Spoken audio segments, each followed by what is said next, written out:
Welcome to our channel spice mix recipes. నేను ఈరోజు మీకు ఒక రిచ్ చికెన్ గ్రేవీ కర్రీని ఎలా తయారు చేసుకోవాలో చూపించబోతున్నాను.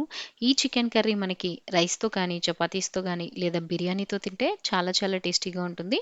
దీన్ని చేసుకోవడం చాలా ఈజీ అండి. చాలా యమ్మీగా ఉంటుంది. అలాగే కాస్త స్పైసీగా కూడా ఉంటుంది. ఆలస్యం చేయకుండా ఈ చికెన్ కర్రీ ఎలా తయారు చేసుకోవాలో చూసేద్దామా? ముందుగా స్టవ్ పైన కడాయి పెట్టేసుకొని అందులో ఒక గరిటె ఆయిల్ వేసుకోవాలి. ఇందులోకి 2 ఇలాచీ, 1 ఇంచు దాల్చిన చెక్క, అలాగే 3 లవంగాలు వేసుకోవాలి. కట్ చేసి పెట్టుకున్న ఉల్లిపాయలు ఒక 2 కప్పుల దాకా వేసుకోవాలి. అంటే పెద్ద సైజు ఉల్లిపాయలు ఒక 2 తీసుకుంటే సరిపోతుంది. వీటిల్ని ఒక 2 నిమిషాల పాటు ఆయిల్‌లో ఫ్రై చేసుకొని, ఆ తర్వాత 4 పచ్చిమిర్చి కూడా యాడ్ చేసుకొని ఫ్రై చేసుకోండి. పచ్చిమిర్చి బాగా కారంగా ఉన్నాయి. అందుకే నేను 4 తీసుకున్నాను. మీ రుచికి సరిపడినట్టుగా మీరు అడ్జస్ట్ చేసుకోవచ్చు. ఇందులోకే ఒక 2 టమాటాలు కూడా వేసేసుకొని మూత పెట్టేసి టమాటాలు కాస్త మెత్తపడేంత వరకు కుక్ చేసుకుంటే సరిపోతుంది. 3 నిమిషాల్లో మీకు టమాటోస్ అనేవి ఇలా మెత్తగా కుక్ అయిపోతాయి. ఆ తర్వాత ఇందులో కొద్దిగా పుదీనా అలాగే కొంచెం కొత్తిమీర కూడా వేసి కలిపేసుకోండి. పుదీనా, కొత్తిమీరలో ఉండే పచ్చిపోయి ఆకు ఇలా మెత్తబడేంత వరకు కుక్ చేసుకుంటే సరిపోతుంది. ఆ తర్వాత స్టవ్ ఆఫ్ చేసేసుకొని పూర్తిగా చల్లారనిచ్చాక దీన్ని మిక్సీ జార్‌లో పేస్ట్ చేసేసుకోండి. మళ్ళీ అదే కడాయిలో 1 ½ గరిటె ఆయిల్ వేసుకొని వేడి చేసుకోవాలి. ఆ తర్వాత ఇందులో ఒక స్పూన్ దాకా అల్లం వెల్లుల్లి పేస్ట్ వేసుకొని పచ్చివాసన పోయేంత వరకు వేయించుకోవాలి. చికెన్ కర్రీ కదా కాస్త ఆయిల్ ఎక్కువ వేసుకుంటేనే టేస్ట్ బావుంటుంది. మనం రెడీ చేసి పెట్టుకున్న ఆనియన్ టమాటో పేస్ట్ కూడా వేసేసుకొని ఇదంతా ఒకసారి బాగా కలిపేసుకోవాలి. ఈ ఆనియన్ టమాటో పేస్ట్‌లో ఉండే పచ్చంతా పోయేంత వరకు మనం కుక్ చేసుకోవాలి.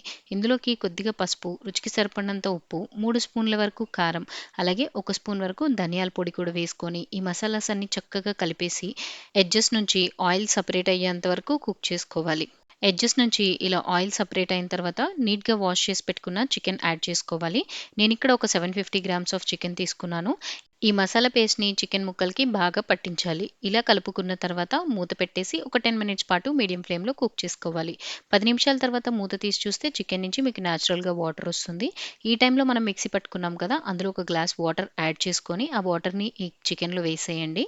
ఇప్పుడే సాల్ట్ చెక్ చేసుకొని అవసరమైతే ఇంకొంచెం యాడ్ చేసుకొని కలిపేసి మూత పెట్టేసి లో టు మీడియం ఫ్లేమ్‌లో చికెన్ ముక్క బాగా మెత్తపడేంత వరకు కుక్ చేసుకోవాలి. మధ్య మధ్యలో మూత తీసి కలుపుకుంటుండండి. అప్పుడు చికెన్ అనేది మనకి ఈవెన్‌గా కుక్ అవుతుంది. నాకైతే ఇక్కడ చికెన్ మొత్తంగా కుక్ అవ్వడానికి ఒక 20 మినిట్స్ పట్టిందండి. 20 మినిట్స్ తర్వాత మూత తీసి చూస్తే చికెన్ గ్రేవీ అనేది పర్ఫెక్ట్‌గా వచ్చింది. అలాగే ముక్క కూడా పర్ఫెక్ట్‌గా ఉడికిపోయింది. నేను ఏదైనా ఒక పీస్ తీసి మీకు చూపిస్తాను. మనం చికెన్ పీస్‌ని ఇలా కట్ చేసినప్పుడు ఈజీగా విరిగిపోయిందంటే ముక్క మనకి పర్ఫెక్ట్‌గా కుక్ అయిపోయినట్టే. ఇంకేం లేదండి. ఇందులో చివరిగా మనం ఒక స్పూన్ దాకా గరం మసాలా, అలాగే సన్నగా తరిగి పెట్టుకున్న కొత్తిమీర కూడా వేసి కలిపేసుకున్నామంటే మన rich chicken gravy curry ready అయిపోతుంది. ఎడ్జెస్‌లో ఆయిల్ సెపరేట్ అయిపోయి చికెన్ గ్రేవీ చూడడానికైతే చాలా చాలా పర్ఫెక్ట్‌గా ఉంది కదా!